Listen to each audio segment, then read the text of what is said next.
ที่คิดว่าน่าจะเป็นประโยชน์นะครับก็นำมาเล่าสู่กันฟังต่อนะครับเพื่อจะให้ผู้ฟังนั้นได้ลองใคร่ครวญนะครับว่านะฮะเรื่องราวสาระนะฮะแม้ว่าจะหลายปีเนี่ยก็สาระยังใช้ได้อยู่นะครับวันนี้ก็เช่นเดียวกันนะครับวันนี้ผมเองก็ตั้งใจว่าจะเอา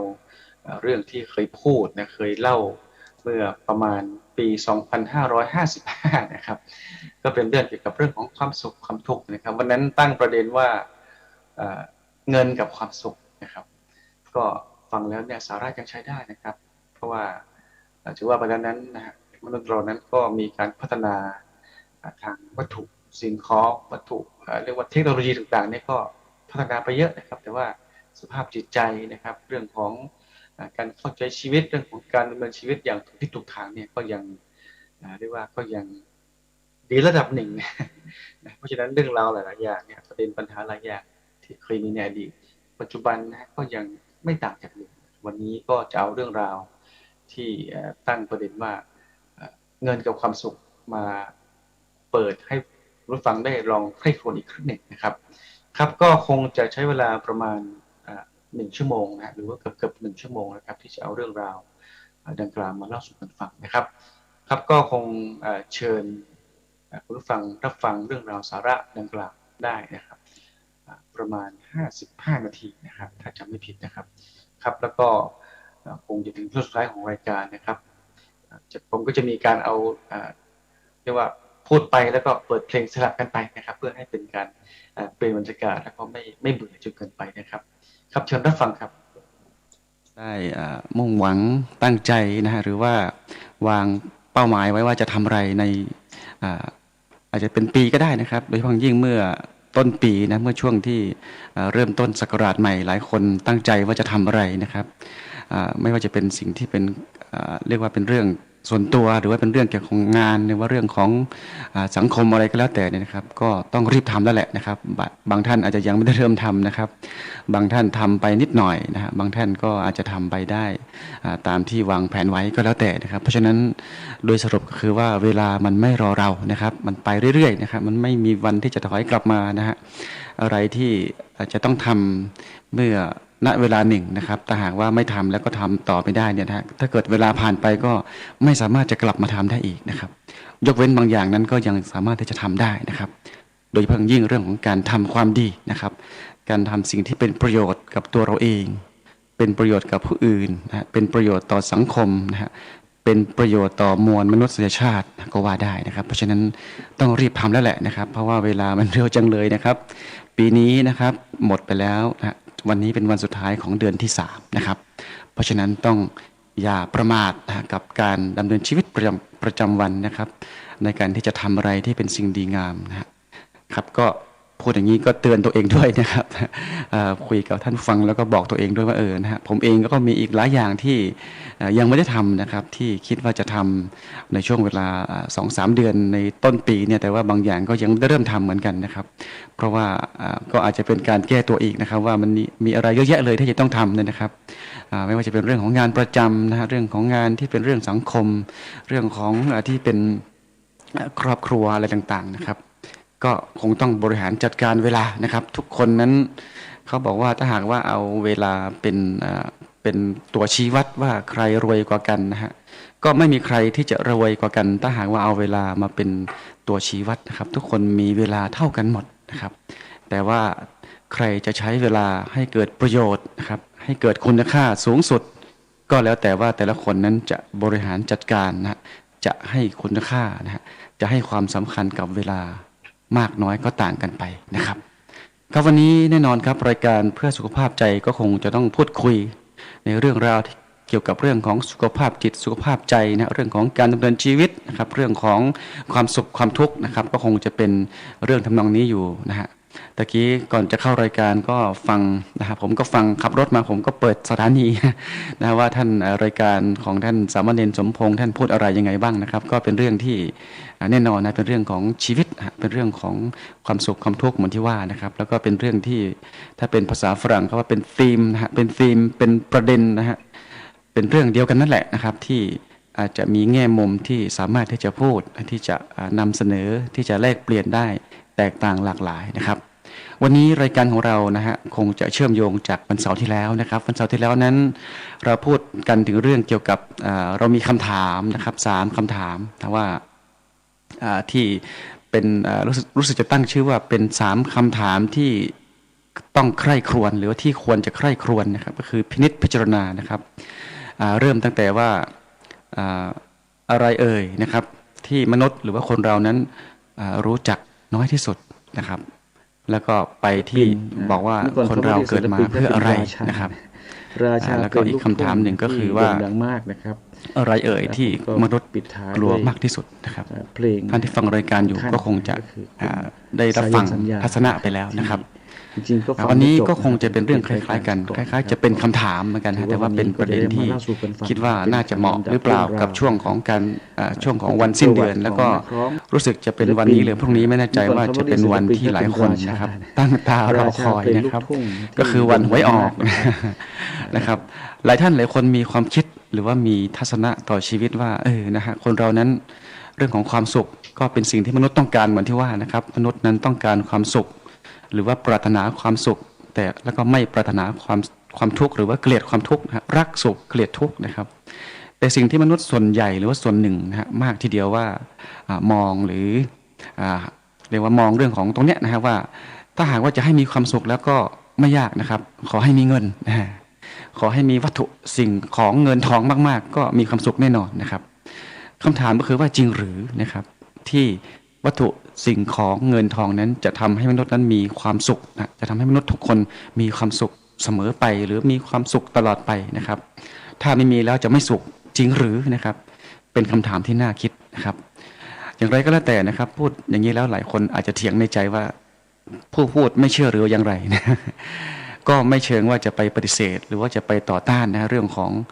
การมีวัตถุสิ่งของเงินทองแล้วจะทำให้มีความสุขนะครับมีทัศนะหลายทัศนะจากผู้รู้นะครับเรื่องตรงเนี้ยนะฮะว่ามีเงินทองแล้วจะทำให้มีความสุขจริงหรือนะครับก็มีคำถามต่อว่าแล้วที่เราเห็นอยู่ในสังคมนะครับบางครอบครัวหรือบางท่านนั้นก็ค่อนข้างจะอาจจะเรียกว่าเป็นเศรษฐีหรือเป็นมหาเศรษฐีนะครับมีเงินเป็นหมื่นเป็นพันล้านนะมีวัตถุสิ่งของเงินทองมากมายนะแต่ดูแล้วชีวิตของท่านนั้นก็ไม่แน่ใจว่ามีความสุขที่แท้จริงหรือเปล่านะครับยังมีความเรียกว่ามีพฤติกรรมนะฮะมีอารมณ์มีการแสดงออกหลายสิ่งหลายอย่างที่สื่อแสดงว่า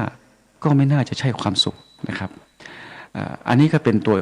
เป็นคำถามที่ชวนให้คิดว่ามันจริงหรือเปล่านะครับมีทัศนะเป็นคำพูดของ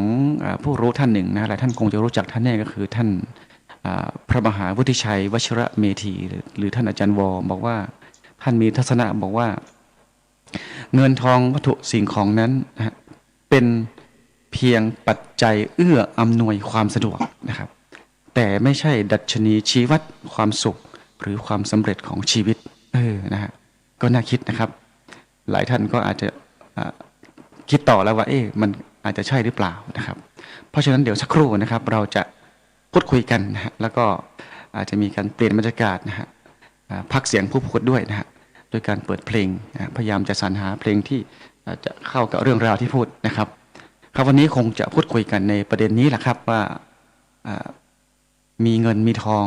มีวัตถุสิ่งของมากมายแล้วจะทำให้เรามีความสุขเสมอไปหรือมีความสุขที่แท้จริงใช่หรือไม่นะครับวันนี้เราจะคุยกันนะครับเดี๋ยวสักครู่นะครับพบกันในช่วงต่อไปครับ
ฟังดูแล้วก็เป็นไงบ้างล่ะครับ หลายท่านหลายคนก็บอกว่านะฮะมันก็จริงนะครับทุกวันนี้ยิ่งเป็นสังคมเรียกว่าเป็นสังคมทุนนิยมนะครับเป็นสังคมที่ดูเหมือนว่าคนในสังคมจะเรียกว่าชื่นชมนะหรือว่าจำรับนับถือนะฮะหรือว่าอ่อนน้อมนะฮะอ่อนข้อ หรือว่าคล้อยตามอะไรมากมายนะครับแล้วแต่ว่าจะเป็นคำพูดแต่ว่าโดยสรุปก็คือว่าเงินมีอำนาจนะครับทำอะไรก็ได้นะครับซื้อนะฮะอยากได้อะไรก็ซื้อนะครับอยากได้รถคันใหม่ๆนะครับอยากได้เครื่องเดี๋ยวนี้ที่นิยมกันคือพวกอิเล็กทรอนิกส์นะฮะพวกโทรศัพท์มือถือนะพวกเครื่องสื่อสารต่างๆนะครับซึ่งก็ออกมาแบบแต่ละรุ่นแต่ละเวอร์ชันก็มากมายนะครับหลายคนก็อยากจะเปลี่ยนนะครับอยากจะได้ของใหม่เหมือนเพื่อนเหมือนคนอื่นบ้างนะแต่ว่าก็ไม่มีสตังค์นะฮะบางคนก็ถึงขั้นลงทุนชีวิตก็ว่าได้นะครับไปกระทำอะไรที่เรียกว่าผิดกฎหมายนะครับนะไปลักไปขโมยนะไปช่อโกงหรือไปค้าขายสิ่งผิดกฎหมายที่จะได้สตังค์เยอะๆนะฮะก็สุดท้ายก็ต้องรับกรรมนะครับก็มีมากมายนะครับแต่ว่าที่มาของมันก็คือเป็นเรื่องของการความอยากนะครับความอยากได้นะครับอยากได้วัตถุสิ่งของเงินทองอยากได้อะไรที่ต้องใช้เงินทองนะต้องใช้วัตถุสิ่งของไปแลกไปซื้อมานะครับนั่นก็เป็นเรียกว่าเป็นทัศนะนะเป็นมุมมองของชีวิตนะครับหรือว่าเป็นแนวทางนะฮะการดำเนินชีวิตของคนส่วนหนึ่งหรือคนกลุ่มหนึ่งนะครับอาจจะพูดได้ว่าเป็นคนกลุ่มที่มีจำนวนไม่น้อยทีเดียวนะครับซึ่งตรงนี้ก็เป็นเรื่องที่หลายท่านคงจะรู้นะครับคงจะทราบอยู่แน่นอนว่าวิถีชีวิตของคนในชุมชนณทุกวันนี้เนี่ยก็เป็นอย่างนี้จริงๆนะครับตะกี้ผมขับรถผ่านมาที่แห่งหนึ่งนะครับที่เขามีการขายลอตเตอรี่กันนะฮะก็คือเป็นย่านขายลอตเตอรี่นะฮะก็เห็นแล้วก็นะฮะก็คงจะเหมือนที่พูดนะครับทุกคนก็รุมกันนะฮะรู้สึกว่าวันนี้ยังไม่ออกนะครับพรุ่งนี้นะฮะพรุ่งนี้รู้สึกออกวันที่1นะฮะถ้าพรุ่งนี้ก็ยิ่งจะหนาแน่นกว่าเดิมนะครับก็เป็นตัวที่บ่งบอกนะฮะชี้ให้เห็นว่าคนก็เรียกว่าอยากจะมีเงินทองนะอยากจะมีเรียกว่าอยากจะรวยทางลัดนะครับนะเหมือนที่รายการก่อนหน้านี้ก็พูดถึงเรื่องนี้เหมือนกันนะครับว่ามีคนถูกหวยทำไมเราไม่ถูกซะบ้างนะฮะเราก็ทำบุญนะเราก็ให้ทานนะครับเราก็ไปอธิษฐานที่โน่นที่นี่นะครับบางทีทำบุญอธิษฐานนะบริจาคทำบุญค่าน้ำค่าไฟวัดหรือว่าสถานที่ที่ไปกราบไหว้บูชานะครับทำบุญสัก20 บาทหรือว่าอย่างมากก็100 บาทอธิษฐานบอกขอให้ถูกลอตเตอรี่นะรางวัลใหญ่ๆนะครับก็เนี่ยฮะก็เป็นสิ่งที่หลายคนทำอย่างนี้เหมือนกันนะครับคำถามก็คือว่านะฮะแสดงว่าทุกคนก็มุ่งไปที่เดียวกันหมดนะครับก็คือไปที่อยากจะรวยนะครับแต่ว่าตะกี้คำถามที่เราถามกันว่าจริงๆแล้วถ้ามีเงินทองนะมีวัตถุสิ่งของนะฮะมากขึ้นแล้วจะทำให้มีความสุขจะทำให้มีความสงบนะฮะทำให้มีความสุขสงบสุขเนี่ยจริงหรือนะฮะก็ไม่แน่เสมอไปนะครับทัศนะส่วนตัวเนี่ยผมเองก็ได้พบปะนะได้เห็นนะฮะได้พูดคุยกับหลายคนนะที่จะเรียกว่าก็คงเป็นคนที่ก็ไม่ใครรวยนะครับพอมีพอกินนะครับส่วนใหญ่เป็นข้าราชการเนี่ยก็ไม่รวยนะครับข้าราชการนี่พอมีพอใช้นะครับอาจจะเหลือเก็บบ้างหรือบางคนก็ไม่เหลือเก็บนะครับแต่ดูเขาก็มีความสุขนะครับสามารถที่จะใช้ชีวิตนะฮะในสังคมนะฮะนอกจากนี้เขายังสามารถที่จะแบ่งปันนะครับแบ่งปันไม่ว่าจะเป็นเรื่องของวัตถุสิ่งของเงินทองเท่าที่จะทำได้เนี่ยนะครับแล้วก็แบ่งปันความรู้ประสบการณ์นะครับให้ทานทำทานตามสมควรนะครับแก่ทรัพย์ที่มีนะครับดูเขามีความสุขนะครับแล้วในบางคนนะครับผมสังเกตเห็นเนี่ยซึ่งก็รู้จักอยู่บ้างนะครับอาจจะไม่สนิทมากนะก็ค่อนข้างจะมีสตังค์พูดได้ว่ารวยก็ว่าได้นะครับมีรถตั้งหลายคันนะครับแล้วก็มีที่นามีที่ดินมากมายนะครับแล้วก็มีธุรกิจนะฮะคนหนึ่งรับราชการนะครับอีกคนหนึ่งทำธุรกิจนะฮะสามีภรรยาเนี่ยนะครับก็ดูข้อชีวิตวุ่นวายนะครับชีวิตค่อนข้างจะ ไม่ค่อยแทบจะไม่มีเวลาให้กับครอบครัวนะครับกับลูกหรือว่ากับคนสมาชิกในครอบครัวเนี่ยนะครับแล้วที่สำคัญก็คือว่าจะได้ยินเสียงบ่นหรือว่าได้ยินเสียงลำพึงลำพันว่าเอ๊ะทำไมมันเขาบอกว่าเวลาทำไมมีน้อย จริงๆมันก็มีเท่ากันนะฮะทำไมมีเวลาไม่พออย่างเงี้ยอยากจะทำอีกตั้งหลายอย่างในวันนี้ปรากฏว่าทำไม่เสร็จหรือทำไม่ทันอย่างนี้เป็นต้นนะครับรู้สึกชีวิตมันก็วุ่นวายนะฮะหรือแม้กระทั่งเวลาที่จะกินเนี่ยนะครับยังค่อนข้างจะมีน้อยด้วยซ้ำไปในบางมื้อบางวันเนี่ยนะครับ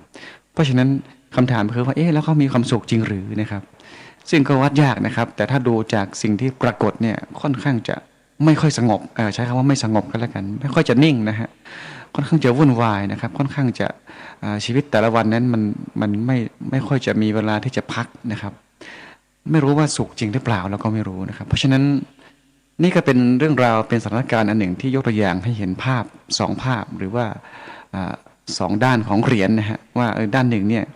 ก็ดูสงบนะฮะไม่ค่อยมีสตังค์ไม่ค่อยมีอะไรมากมายหรอกแต่พอกินนะครับแต่อีกด้านหนึ่งเนี่ยก็ค่อนข้างจะเรียกว่ารวยแหละแต่ว่าดูไม่ค่อยสงบนะครับเพราะฉะนั้นท่านที่ฟังอยู่ไม่รู้ท่านคิดยังไงนะว่าเกี่ยวกับเรื่องนี้นั้นท่านมองอย่างไรนะครับแต่ตะกี้ผมก็เสนอไปนะฮะผมเห็นด้วยกับท่านคำพูดของท่านพระอาจารย์พระมหาวุฒิชัยนะที่บอกว่าวัตถุสิ่งของเงินทองนั้นเป็นปัจจัยที่เอื้ออำนวยความสะดวกนะครับแต่คงไม่ใช่ดัชนีชี้วัดความสุขหรือความสำเร็จของชีวิตของคนเรานะครับแน่นอนครับหลายคนที่อาจจะยังค่อนข้างจะมีน้อยหรือว่าอาจจะแทบจะไม่มีเนี่ยแน่นอนนะฮะมันเป็นสิ่งที่จำเป็นนะครับมันเป็นสิ่งที่ต้องพยายามที่จะหานะครับแต่ว่าถ้าหากว่าตั้งเป้าไว้สูงมากว่าจะต้องรวยแล้วก็เป็นเศรษฐีนะถึงจะมีความสุขเนี่ยถ้ามองชีวิตอย่างนั้นเนี่ยอาจจะไม่ใช่นะครับอาจจะมองผิดไปนะครับแต่ว่าแน่นอนมีความจำเป็นนะครับเราต้องเรียกว่าเราจะดำเนินชีวิตอยู่ได้จะต้องอาศัยปัจจัย4นะครับต้องมีที่อยู่อาศัยนะครับมีอาหารนะฮะมียารักษาโรคนะครับมีอาหารน้ำที่อยู่อาศัยยารักษาโรคต่างๆเหล่านี้เนี่ยที่จะต้องดำรงชีวิตให้อยู่ได้นะให้ใช้ชีวิตต่อไปได้เนี่ยแน่นอนนะฮะมันก็ต้องใช้เงินทองในการที่จะแลกมาซื้อมานะครับแต่ว่าสิ่งเหล่านี้นั้นมันก็มีระดับของมันนะครับตัวอย่างเช่นที่อยู่อาศัยนั้นก็แล้วแต่ว่าบางคนก็ถ้าหากว่าจะต้องแบบบ้านราคา5 ล้านขึ้นไปนะ4 ล้าน5 ล้านอย่างเงี้ยนะฮะก็อาจจะลำบากเหมือนกันเนาะนะครับหรืออาหารต้องแพงๆนะครับต้องกินอาหารห้างนะครับต้องไปกินอาหารโดยเฉพาะยิ่งอาหารที่อยู่บนห้างที่มีแบรนด์เนี่ยนะครับไม่ว่าจะเป็นไม่เอ่ยชื่อก็แล้วกัน ไปนั่งกินมื้อหนึ่งก็อย่างน้อยที่สุด400-500ต่อคนนะครับไปเป็นครอบครัวก็ 2,000 อะไรอย่างเงี้ยฮะก็ถ้าอย่างนั้นก็คงจะลำบากอยู่เหมือนกันนะครับรวมทั้งเรื่องของเครื่องผ้าเสื้อผ้าเครื่องนุ่งห่มนะครับอาจจะต้องเป็นแบรนด์เนมนะต้องมีเป็นของนอกนะต้องราคาแพงอย่างนั้นก็อาจจะลำบากนะครับ99 บาทก็ใส่ได้หรือเปล่านะครับเพราะว่าเป้าหมายก็คือเป็นการนุ่งห่มห่อหุ้มร่างกายนะครับแล้วก็สะอาดสะอ้านนะครับอย่างนั้นก็น่าจะเพียงพอแล้วหรือเปล่านะครับตัวนี้ก็เป็นคำถามนะครับไม่ได้เป็นการสั่งสอนนะฮะเพราะว่าเป็นการชวนคิดชวนมองกันแล้วกันนะครับว่าจริงๆแล้วนั้นการมองชีวิตวิถีชีวิตของเรานั้นถ้าจะว่าไปแล้วเนี่ยมันก็ไม่ยากนักที่จะดำเนินชีวิตให้ได้มีความสุขหรือให้มีความทุกข์น้อยนะครับถ้าหากว่าเรานั้นเรียกว่าอยู่กับความพอดีนะครับตามอัตภาพก็ว่าได้นะครับผมจำได้ว่าสมัยก่อนโน้นเนี่ยนะฮะหลายคนหลายท่านเมื่อก่อนเราคุยกันกับเพื่อนๆคนรู้จักกันเนี่ยว่าตอนเราทำงานใหม่ๆเมื่อปี2530ต้นๆเนี่ยนะฮะเงินเดือนข้าราชการตอนนั้นเริ่มต้นก็ประมาณ 2,000 กว่าบาทนะครับถ้าจำไม่ผิดเนี่ย 2,750 บาทนะครับเราก็อยู่ได้นะครับจะบอกว่าโอเคราคาของมันถูกมันก็ใช่แต่ว่าตอนนี้มันก็ไม่แพงจากนั้นมากเท่าไหร่นะครับหลายคนตอนนี้มีเงินเดือนมากกว่าเดิม10 เท่ากว่านะครับของแพงหลายอย่างเนี่ยแพงไม่ถึง10 เท่านะครับค่าของชีพก็ไม่เกิน14-15 เท่าแต่ว่าทำไมนะฮะเงินมันถึงเหลือน้อยนะฮะเดี๋ยวนี้เขาไม่พูดกันว่าเงินเดือนมากหรือน้อยถามว่าเงินเดือนเหลือเท่าไหร่นะครับเหลือจากที่ใช้ในสิ่งที่จำเป็นที่ต้องใช้ต้องจ่ายเนี่ยนะครับเช่นต้องผ่อนรถผ่อนบ้านนะผ่อนอะไรที่เป็นรายจ่ายประจำเนี่ยนะครับหลังจากนั้นเนี่ยจะเป็น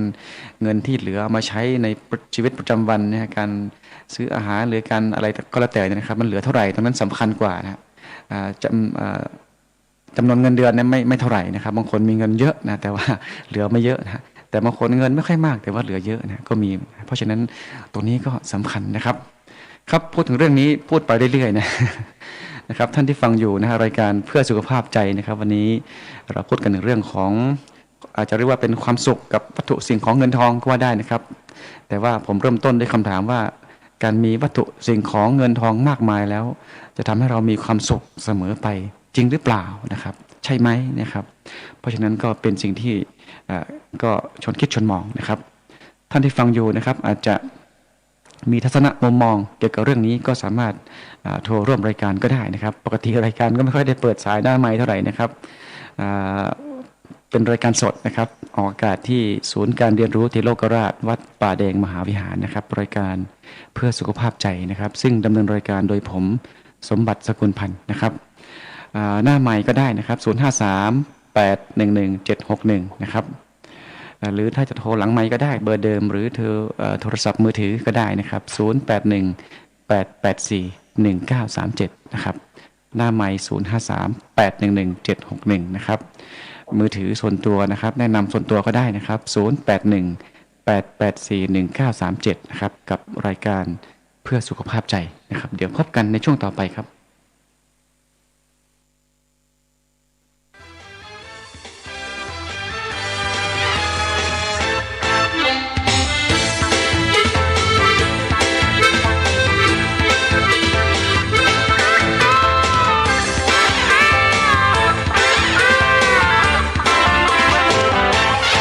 เรารักกันชอบกันด้วยใจของอะไรก็ไม่ต้องเอามาฝากฉันรักตัวไม่ได้รักของฝากหิ้วให้ลำบากมาฝากทำไมแต่ตอนนี้ฉันเดือดร้อนหาเงินผ่อนแทบไม่ไหวฉันเดือดร้อนอีกตั้งบ้านค่าเช่าบ้านก็ยังติดไว้ฉันรักเธอไม่ได้หวังกอบโกยแต่เงินมีไหมเงินน่ะมีไหมฉันรักตัวชอบตัวแน่แท้ถึงจะแก่ฉันก็ไม่แคร์ใครดอกฉันรักจริงไม่ได้หวังปอกหลอกถ้อยคำที่บอกเชื่อได้แต่เย็นนี้สิค่าแชร์ไม่มีส่งแน่เชื่อไหมไม่อยากไปรบกวนมันจะชวนให้คุณข้องใจอย่าเข้าใจว่าฉันเป็นกระสือแต่เงินมีไหมเงินมีไหมอย่าเข้าใจว่าฉันเป็นกระสือแต่เงินมีไหมเงินมีไหม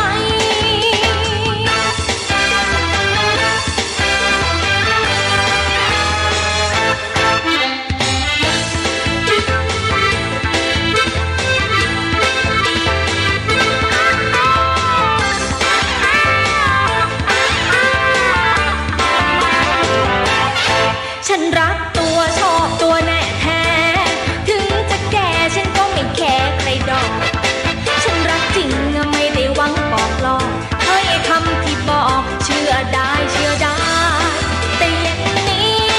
สิค่าแชร์ไม่มีส่งแน่เชื่อไหมไม่อยากไปรบกวนมันจะชวนให้คุณข้องใจอย่าเข้าใจว่าฉันเป็นกระสือ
เงินนะมีไหมนะ นะครับก็ปล่อยเพลงไปตั้ง2-3เพลงนะครับก็คงไม่ว่ากันนะครับเนื่องจากว่ามีแฟนรายการโทรมาจากทาขุมเงินนะครับที่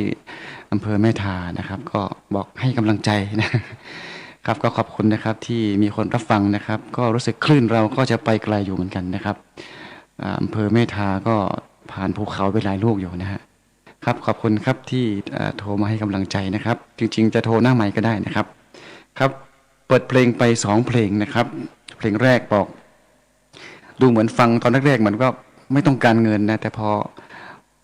ไปมาก็บอกเงินนะมีไหม ครับก็ใช่นะฮะเพราะว่าส่วนหนึ่งแน่นอนนะปัจจัย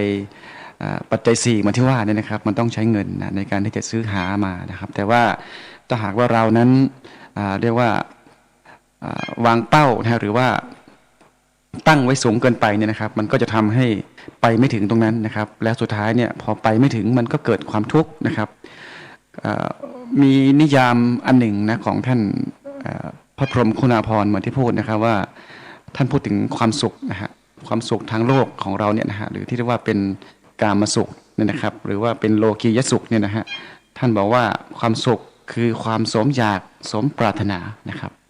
เพราะฉะนั้นเมื่อไหร่ก็ตามที่เราไม่ได้ตามที่เราอยากตามที่เราปรารถนานะครับมันก็จะเกิดความทุกข์นะครับเช่นเราบอกว่าเราอยากจะได้สมมติเอาง่ายๆอยากจะถูกหวย อีกวันนี้พรุ่งนี้เนี่ยนะครับบางคนซื้อเยอะเลยนะฮะซื้อเป็นพันเนี่ยผมเห็นแล้วก็ตกใจนะครับเงินเดือนก็ไม่เท่าไหร่นะครับแต่ว่าซื้อด้วยเงินประมาณ1/4หรือว่า1/3ของเงินเดือนเนี่ยเพราะหวังจะรวยนะฮะพอไม่ได้นี่ก็ทุกข์แน่นอนนะครับมีความทุกข์นะครับเพราะฉะนั้น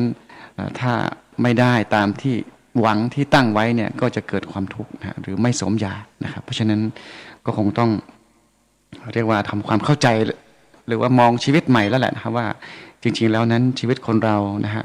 จำเป็นต้องรวยนะจำเป็นต้องเรียกว่าเป็นเศรษฐีแล้วถึงจะมีความสุขจริงหรือเปล่านะครับผมเองก็เป็นจริงๆแล้วคนเมืองนะครับแต่ว่ารายการนี้ตั้งใจจะพูดเป็นภาษากลางเพราะว่าคิดว่าน่าจะเรียกว่าทำให้สื่อสารได้คนต่างถิ่นมาก็อาจจะฟังได้เข้าใจง่ายขึ้นนะครับเพลงตะกี้ที่จบไปอีกเพลงหนึ่งก็คือชื่อเพลงว่าเงินพาไปนะครับของไอ้บุญศรีรัตนังนะครับฟังแล้วก็ได้ข้อคิดนะครับว่าจริงๆแล้วนั้นหลายคนหลายท่านเนี่ยชีวิตช่วงปลายแล้วเป็นช่วงกลางๆของชีวิตเนี่ยครับแทนที่จะมีความสุขนะครับเริ่มมีฐานะมั่นคงนะครับปรากฏว่านะฮะก็ต้องไปมีเล็กมีน้อยนะครับเหมือนในเพลงนะครับแล้วก็สุดท้ายก็เจอความทุกข์นะฮะมันไม่ใช่มีเงินอย่างเดียวแล้วจะทำให้มีความสุขคงไม่ใช่นะครับและก็ที่สำคัญก็คือว่าเนื่องจากว่าคนเราส่วนใหญ่นั้นนะฮะก็มองเงินเป็นใหญ่นะครับก็อาจจะมาคบหาจะมาทำนองเหมือนกับรักเราเนี่ยจริงๆแล้วไม่ได้รักที่ตัวนะแต่ว่ารักที่วัตถุสิ่งของเงินทองนะครับแต่ว่าเมื่อไหร่ก็ตามที่เงินทองเรามีน้อยลงไปหรือถ้าหมดไปด้วยแล้วเนี่ยแน่นอนนะครับเขาก็ต้องไปนะฮะเงินหมดนะฮะความรักหรือว่าความที่ว่ามาดูแลความปรารถนาดีดูเหมือนจะดีเนี่ยก็หายไปด้วยนะครับเพราะฉะนั้นนี่ก็เป็นสัจธรรมอันหนึ่งที่ว่าจริงๆแล้วนั้นเนื่องจากว่ามนุษย์ส่วนหนึ่งมนุษย์ส่วนใหญ่เนี่ยนะครับให้ค่าให้ความหมายกับตรงนี้มากเกินไปนะครับสุดท้ายก็แทนที่จะมีความสุขนะฮะก็กลับมีความทุกข์แม้ว่าจะไม่มีหรือมีมากนะก็ยังมีความทุกข์นะครับเพราะฉะนั้นก็คงฝากไว้นะครับฝากไว้ให้คิดนะครับว่าวัตถุสิ่งของเงินทองนะครับแน่นอนนะฮะเป็นปัจจัยเอื้ออำนวยความสะดวกนะครับแต่ไม่ใช่ดัชนีชี้วัดความสุขหรือความสำเร็จของชีวิตนะครับผมก็ไปแถวรอบนอกนะครับไปต่างจังหวัดหรือไปต่างอำเภอบ้านเราเชียงใหม่นะครับก็เห็นวิถีชีวิตของหลายครอบครัวนะครับที่ก็ไม่ใช่คนรวยนะครับเป็นชาวบ้านธรรมดานะครับก็อาศัยอยู่ด้วยกันนะครับกินข้าวเหนียวนะครับมีกับข้าวสักอย่าง2อย่างนะครับกินข้าวเสร็จก็ไปทำงานนะครับไปทำไร่ไปทำนานะครับไป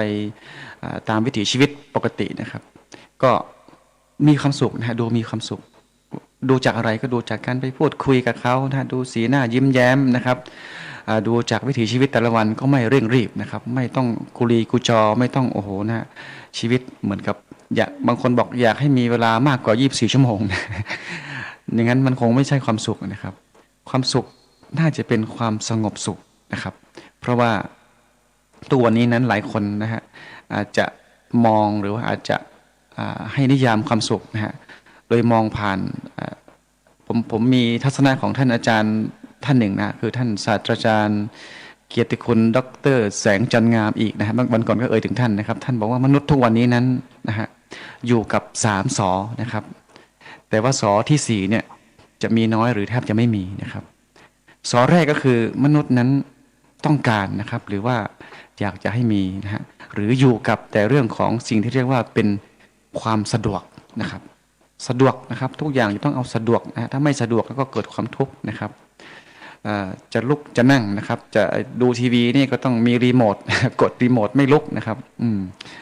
บางบ้านบางที่ก็จะเข้าบ้านก็กดรีโมทประตูนะครับหรืออะไรที่มันทำให้เกิดความสะดวกนะครับสะดวกแล้วก็สบายนะครับสบายนี่โอ้โหหลายอย่างอย่างเช่นช่วงนี้เนี่ยอากาศร้อนนะครับก็ต้องเปิดแอร์นะครับก็ต้องเปิดพัดลมก็ต้องเรียกว่าอะไรฉโลมแป้งเย็น ให้เกิดความสบายอะไรก็ตามที่ให้สบายก็ปรารถนาหรือว่าไขว่คว้านะฮะสะดวกสบายและอีกอันหนึ่งนะฮะอีกสอนหนึ่งก็คือสนุกนะฮะนี่สำคัญเลยนะครับถ้าเป็นภาษาเหนือมันเราว่าม่วนนะครับม่วนลูกเดียวนะฮะไม่ว่าจะเป็นอะไรก็ต้องขอให้สนุกสนานไว้ก่อนนะครับม่วนนะครับอะไรก็ม่วนไว้ก่อนนะฮะสุดท้ายก็เป็นไงฮะแย่เหมือนกันนะครับเพราะว่าภายใต้ความม่วนนั้นมักจะเอาอย่างอื่นมาด้วยนะครับเช่นต้องดื่มต้องดื่มสุรานะต้องเอาอะไรมาช่วยให้ม่วนให้สนุกนะครับก็สุดท้ายก็เกิดปัญหานะเกิดเรียกว่ามีความทุกข์ตามมานะครับแต่ว่าอีกสอนหนึ่งนะสอสุดท้ายเนี่ยคนจะมีน้อยหรือว่าแทบจะไม่มีก็คือความสงบนะครับความสงบหรือความสงบสุขนะฮะหรือความสุขที่แท้จริงนั้นค่อนข้างจะมีน้อยนะครับเพราะฉะนั้นภายใต้วิถีชีวิตภายใต้สภาพบริบทสังคมที่เป็นอยู่ปัจจุบันซึ่งแน่นอนครับเป็นสังคมที่เรียกว่าทุนนิยมนะครับเป็นสังคมที่ไม่เหมือนเดิมแล้วนะครับเปลี่ยนไปนะครับและนอกจากนี้นั้นสภาพภูมิอากาศนะสภาพสิ่งแวดล้อมก็แปรเปลี่ยนนะครับก็เปลี่ยนแปลงไปเยอะนะครับเช่นอากาศก็ร้อนมากขึ้นนะครับมีมลพิษทางอากาศมีมลพิษทางเสียงอะไรหลายอย่างนะครับซึ่งเราก็พบเจอกันอยู่นะครับภายใต้สภาพแวดล้อมอย่างนี้นั้นนะฮะถ้าเราไม่มีสตินะฮะไม่รู้เท่าทันนะครับไม่ใช้ปัญญาในการนำพาชีวิตของเราให้ไปให้ดำเนินในแต่ละวันได้อย่างเรียกว่าไม่ประมาทหรือว่าใช้ปัญญาเนี่ยนะครับแน่นอนนะครับโอกาสที่เราจะมีความทุกข์นั้นจะมีมากนะครับเพราะฉะนั้นก็ฝากให้คิดนะครับที่สำคัญก็คือวันนี้ประเด็นที่พูดก็คือว่าหลายคนเรียกว่าตั้งเป้าหมายชีวิตหรือว่ามีแนวทางในการดำเนินชีวิตบอกว่าจะต้องรวยนะฮะแล้วก็รวยอย่างเงี้ยฮะสุดท้ายมันไปไม่ถึงนะครับหรือมันไม่เพียงพอมันไม่สิ้นสุดนะครับเพราะว่ามนุษย์นั้นนะฮะมีความอยากนะฮะมีกิเลสมีความต้องการหรือมีตัณหาที่ไม่สิ้นสุดนะครับมีมากขึ้นเรื่อยๆนะครับแต่สิ่งสำคัญหรือว่าสิ่งที่เป็นจริงก็คือว่าสิ่งที่เราอยากสิ่งที่เราต้องการนั้นไม่ว่าจะเป็นวัตถุสิ่งของเงินทองหรืออะไรก็ตามนั้นมันมีจำกัดนะครับหรือมันมีน้อยนะครับมันจะมีน้อยลงเรื่อยๆมันสวนทางกันนะครับเพราะฉะนั้นถ้าหากว่าเราไม่ลดหรือไม่จำกัดความอยากเนี่ยแน่นอนนะครับความทุกข์มาถึงเร็วแน่นอนแล้วก็อยู่กับเรานานนะครับก็คงต้องเลือกแล้วนะครับว่าเราจะเดินทางอย่างไรนะครับกับชีวิตของเราเพื่อให้เรานั้นมีสุขภาพจิตมีสุขภาพใจที่ดีนะครับสามารถที่จะอยู่กับสภาพที่เป็นอยู่นั้นได้อย่างมีความสุขนะครับหรือมีความทุกข์น้อยนะครับครับผมพูดเยอะเลยวันนี้นะก็เป็นเรื่องที่มันเป็นเรื่องใกล้ตัวนะครับเป็นเรื่องที่หลายท่านก็คงจะแน่นอนท่านมีประสบการณ์นะครับท่านรู้อยู่นะเหมือนตะกี้ท่านที่ฟังอยู่นะก็โทรมาบอกว่านะฮะตอนนี้กำลังนั่งแกะสลักอยู่นะก็เป็นความสุขนะครับทำไปแกะไปนะครับก็คงไม่ได้หวังเงินทองอะไรมากมายนะครับได้เท่าไหร่ก็เท่านั้นนะครับมีความสุขเปิดรายการวิทยุไปนะฟังธรรมะบ้างฟังเพลงบ้างนะฟังข่าวบ้างนะครับก็ทำให้มีความสุขไปแต่ละวันนะครับถ้าเทียบกับชีวิตที่หลายคนนะครับอาจจะเป็นนักธุรกิจใหญ่นะครับโอ้โหนะฮะแทบจะไม่มีเวลานะครับโทรศัพท์มือถือเนี่ยนักธุรกิจหลายคนไม่ได้มีเครื่องเดียวนะครับมีตั้งหลายเครื่องหรือแต่ละเครื่องก็มีหลายซิมนะครับก็ตารางกิจวัตรกิจกรรมแต่ละวันนี้โอ้โหนะฮะยาวเหยียดนะครับเวลาจะหลับจะนอนก็แทบจะไม่มีนะครับและสุดท้ายนั้นนะฮะถามว่ามีเงินสักสมมติมีหลายหมื่นนะฮะตายไปแล้วได้ไปหรือเปล่านะครับน่าคิดนะครับครับเพราะฉะนั้นก็ คงต้องใช้คำว่าอะไรต้องใคร่ครวญต้องใคร่ครวญนะฮะต้องพินิจพิจารณาชีวิตของเรานะฮะอย่างรู้เท่าทันนะครับแล้วก็ดำเนินชีวิตอย่างมีสตินะครับอย่างเรียกว่าอย่างรู้ตัวทั่วพร้อมใช้คำนี้ก็แล้วกันนะอย่างรู้ตัวทั่วพร้อมว่าขณะนี้นั้นเราเป็นใครนะเรากำลังทำอะไรนะครับเป้าหมายชีวิตของเราคืออะไรนะครับสูงเกินไปหรือเปล่านะครับไกลเกินไปหรือเปล่านะครับเพราะฉะนั้นก็ฝากให้คิดกันแล้วกันนะครับไม่ใช่ว่าจะต้องมีเงินต้องร่ำต้องรวยอย่างเดียวแล้วจะมีความสุขนะครับมันคงไม่ใช่ละมั้งนะครับแต่ว่าสังคมเขาเป็นยังไงเราก็เข้าใจนะครับเราไม่ว่าเขานะครับคนที่เป็นอย่างนั้นนะครับการที่เราจะไปปรับไปแก้คนอื่นนั้นมันเป็นเรื่องยากนะครับแต่ถ้าเรามองที่ตัวเราเองนั้นแล้วก็จัดการหรือบริหารจัดการตัวเรานั้นมันง่ายกว่านะครับแต่ว่าเราก็ยังต้องอยู่ในวงสังคมนะฮะที่ยังเป็นเหมือนที่ว่านี่นะครับยังให้ความสำคัญนะฮะให้อำนาจให้เงินให้เรียกว่าให้ค่านะฮะว่าคนรวยนะคนมีสตังค์นั้นเป็นคนที่น่านับถือนะครับแต่ว่าคนส่วนหนึ่งก็ไม่ได้มองอย่างนี้นะครับแต่ว่าคิดว่าน่าจะมีจำนวนไม่ค่อยเยอะเท่าไหร่นะครับและคนส่วนนี้แหละที่จะมีความสุขที่จะมีความสงบนะครับครับช่วงนี้ดูนาฬิกาแล้วเหลือเวลาเท่าไหร่เนี่ยนะฮะอีกประมาณ10 นาทีนะครับฟังเพลงขั้นรายการตะกี้เปิดจอไปหน่อยหนึ่งนะฮะเดี๋ยวสักครู่นะก็คงถึงช่วงสุดท้ายของรายการนะครับไปพบกันช่วงต่อไปครับ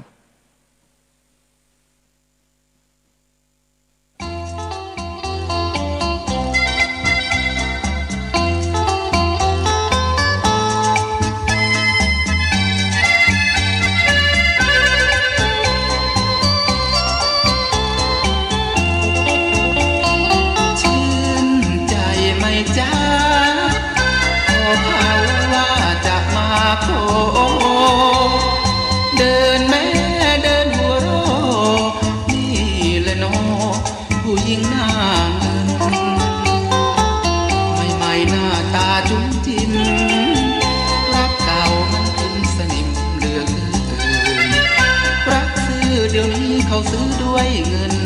โทจนเหลือเกินแล้วจะเอาเงินที่ไหนไปขอโอ้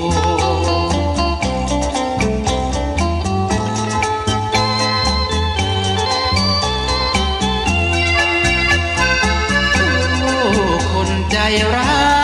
ยบอกรักให้ชายผิดหวัง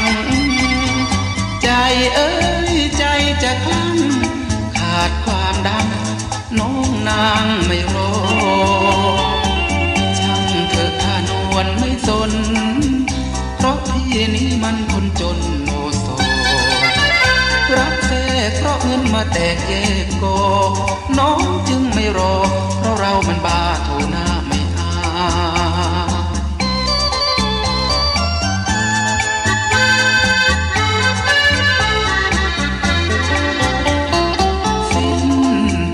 ห่างเหินเกลียดหญิงหน้าเงินแท้ๆเงินนั้นสิของแม่อกพี่เป็นแผลรักแปลกลับกลายไปเด่นไปดีกี่เป็นรักพี่น้องไม่ได้เป็นคุณนายเพราะพี่นี้มีแต่เพียงร่างกายเสียดายรักพี่มาพายไม่มีเงิน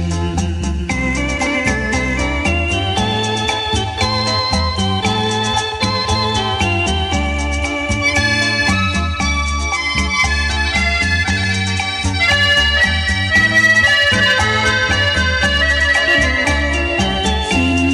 ทางห่างเหินเกลียดหญิงหน้าเงินแท้ๆเงินนั้นสิของแม่อกพี่เป็นแผลรักแปรกลับกลา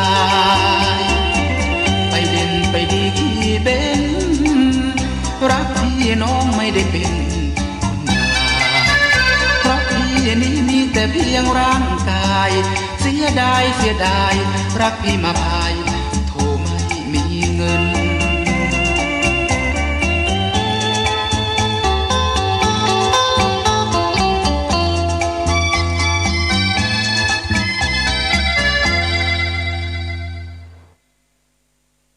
ผู้หญิงหน้าเงิน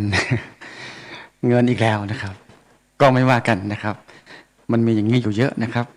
เป็นเรียกว่าเป็น